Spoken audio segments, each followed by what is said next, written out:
ሰላም አለይኩም ወራህመቱላሂ ወበረካቱ።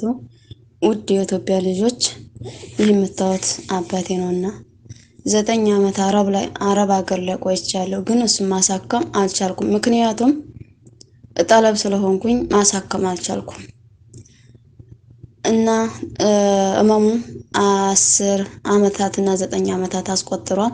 ከዛ ፈርቆ ነው ስበቡ ያላ ስበብ ከዛ ወዲያውም በህክምና ወስዶ ያሳከመው ሰው ስለሌለ እዛው ላይ እየፈረጠ በዛው ጆሮውንም ስበብ ሆኖ ያዘው፣ አይኑንም በዛው ስበብ እንደዚህ ሆነ ማለት ነው።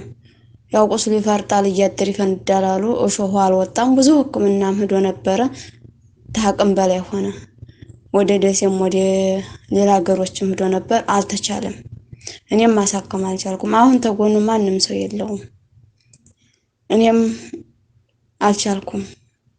ሌላ ልጅም የለውም፣ ቢኖሩም አይረቡም። እና አሁን እህት ልጅ ጋር ነው የሚኖረው። የእህት ልጅ አስጠግቶት እሱ ነው የያዘው። ቢይዘውም ያው ሰው ስለሌለው አይኑም እምቢ ስላለ ምንም ማድረግ አልተቻለም። አሁን አይኑም ህክምና ያስፈልገዋል፣ ራሱም ህክምና ያስፈልገዋል ስለተባልኩኝ ታቅሜ በላይ ሁሉ ነገር ሆነ። ለራሴ የሚያረኩት የለኝም፣ እሱንም ማሳከም ያልቻልኩም። አላህ እንደዚህ አይነት ሙሲባ አላህ ይጠብቃችሁ። የምትችሉ መርዳት በደዋም በምትችሉ ነገር እርዱኝ።